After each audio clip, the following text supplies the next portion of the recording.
Aquí en la mañanera hemos hablado sobre la crisis institucional que se vive dentro del Poder Judicial, las resoluciones por parte de los jueces, magistrados y de ministros que nos demuestran esta descomposición dentro de este poder de nuestro Estado.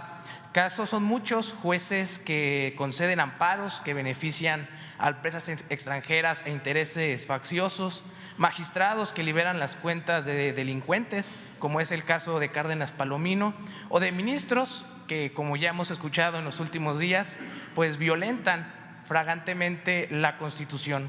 Hace unos días, señor presidente, la presidenta Norma Piña, en un discurso señaló que los mexicanos, para poder exigir nuestros derechos, los debemos primero de conocer. Y este es un argumento que nos demuestra en la burbuja en que viven las autoridades que deberían de impartir justicia. Los mexicanos conocemos nuestros derechos. Todas y todos sabemos que tenemos derecho a la salud, derecho a la educación, derecho a un trabajo digno y bien remunerado, a libre esparcimiento. El problema, presidente, es que las autoridades no cumplen con ello. E independientemente si los ciudadanos, en este caso, no conocen sus derechos, las autoridades deben de garantizarlos, sí o sí.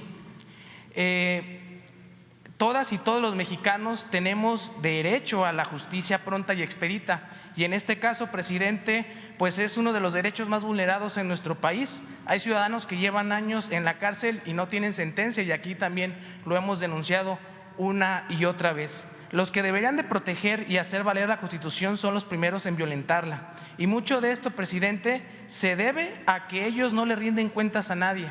Por esto, presidente, ¿no cree que es momento de cambiar la forma de elegir a los magistrados y los ministros? Porque muchas veces no llegan los mejores perfiles ni los más preparados. Y voy a dar un caso en concreto, pero hay muchísimos. En este caso, la ministra Norma Piña, cuando tuvo su comparecencia para ser electa ministra de la Suprema Corte en el Senado de la República, fue señalada por su ineficiencia y su baja productividad en los espacios en los que ella estaba como magistrada. Peor aún, sostuvo en esa comparecencia que no existía la corrupción en el Poder Judicial, cuando todas y todos sabemos que es lo contrario. Hoy se habla de pesos y contrapesos, de que el Poder Judicial es el contrapeso del Poder Ejecutivo. Y la pregunta es, y creo que muchos mexicanos nos la hacemos, ¿quién es el contrapeso del Poder Judicial? ¿No cree, presidente, que es necesario buscar a través de una iniciativa la autonomía del Consejo de la Judicatura? Porque al final, pues los que están dentro del Poder Judicial son jueces y parte, y pues nunca le dan, en este caso, pues cuentas a nadie, y menos a las y los mexicanos. Y, presidente, ¿apoyará la iniciativa que se tiene pensada presentar en el Senado de la República para que los jueces, los magistrados y los ministros sean electos a través del voto popular? Pues es muy buena tu pregunta.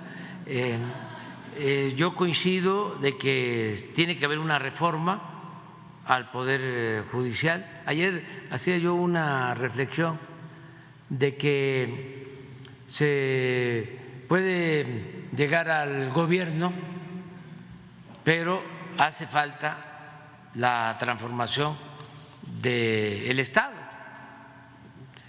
porque una cosa es el Poder Ejecutivo y el Estado mexicano tiene que ver con otros poderes que necesitan reformarse.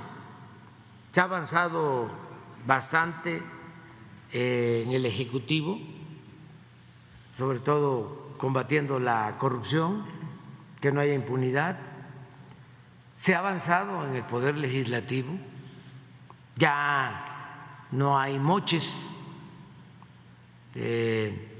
para autorizar el presupuesto.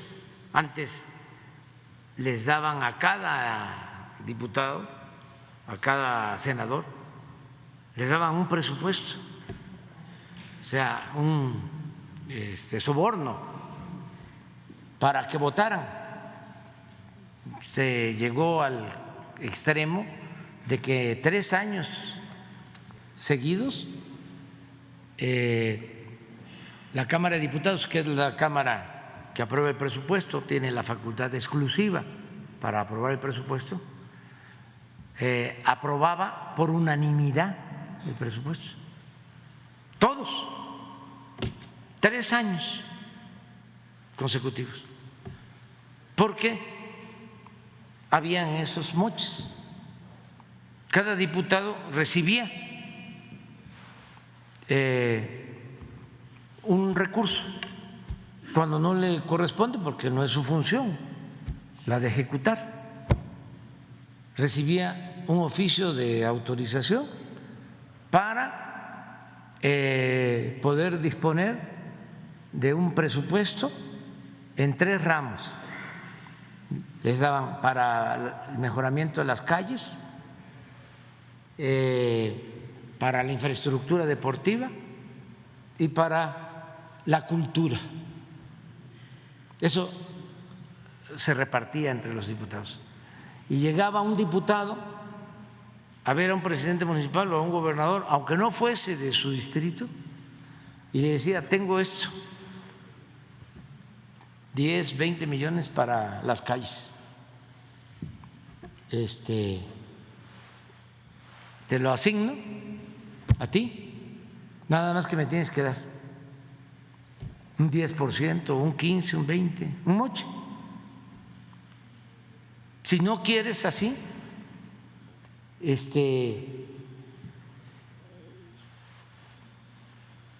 se hace la obra, nada más que yo propongo a la empresa constructora.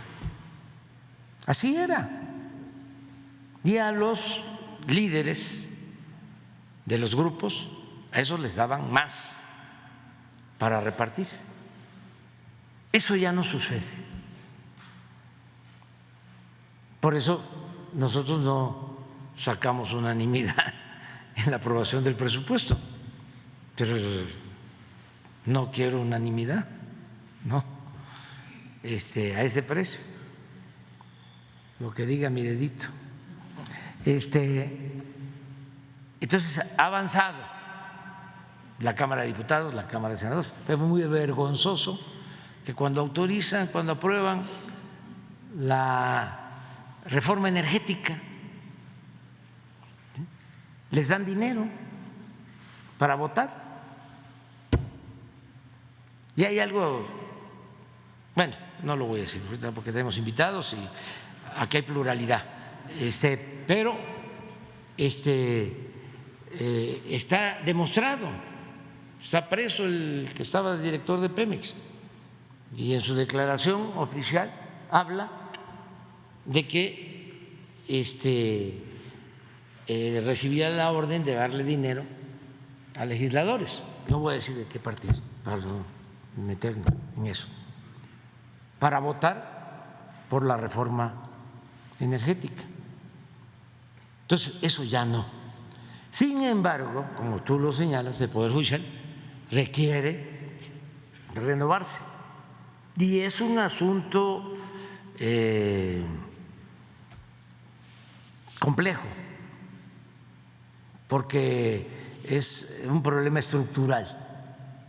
No son los jueces nada más, no son los magistrados, no son los ministros, es, vamos a decir, la abogacía y la formación de los abogados y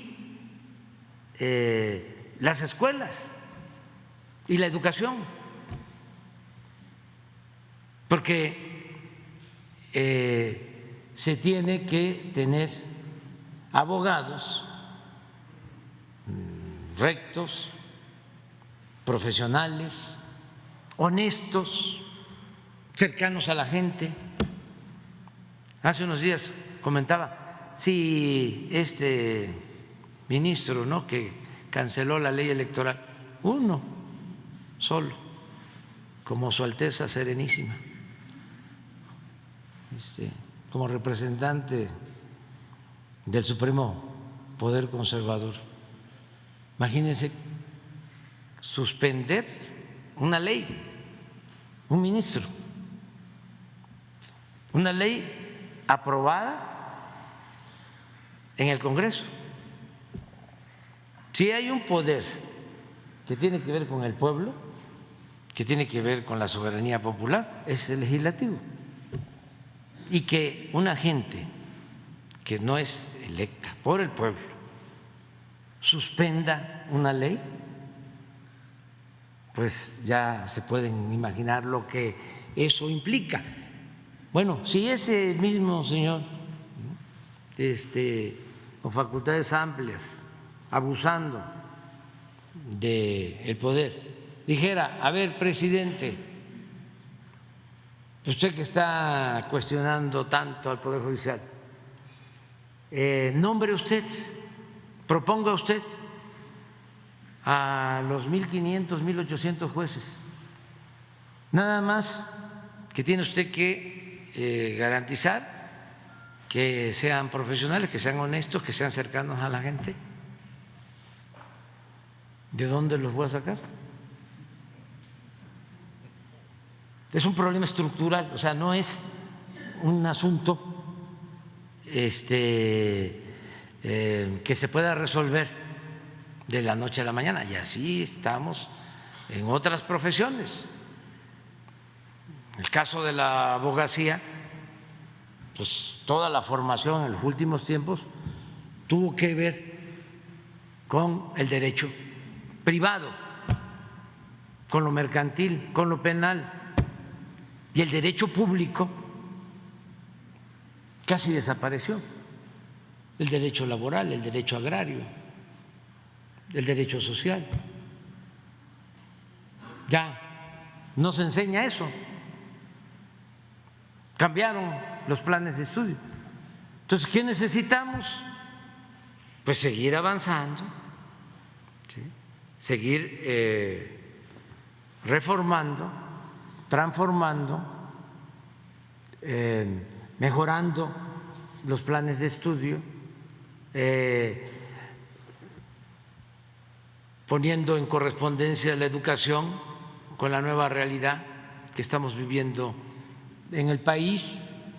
Y algo que es muy importante, que tiene que ver con lo que ya hablamos, es fortalecer valores y el humanismo, que en todas las escuelas, en todas las profesiones, haya un tronco común sobre humanismo, sobre moral, sobre ética.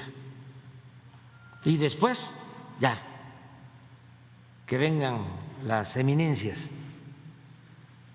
en lo técnico, en lo científico, pero que nada humano nos sea ajeno,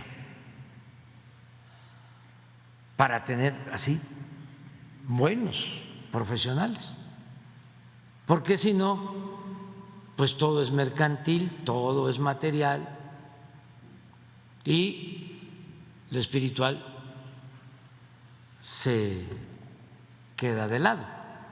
Es un asunto estructural, es un asunto de fondo, es pensar en el bienestar material, pero también en el bienestar del alma, entender que la felicidad no solo es lo material, no solo es la fama, los títulos. La felicidad es estar bien con uno mismo, estar bien con nuestra conciencia y estar bien con el prójimo. Esa es la verdadera felicidad. Y insistir, remachar una y otra vez que solo siendo buenos podemos ser felices. Pues son valores. Entonces, ya los que van a venir, o sea, porque ya nosotros vamos a pasar a retirar, digo, no nos vamos a ir de este mundo, pero sí vamos a terminar nuestra encomienda y yo ya me retiro de la política, yo ya cierro mi ciclo y no vuelvo a hablar ni a aparecer en nada público. A finales de septiembre, que entrego la banda presidencial, a Palenque, Chiapas.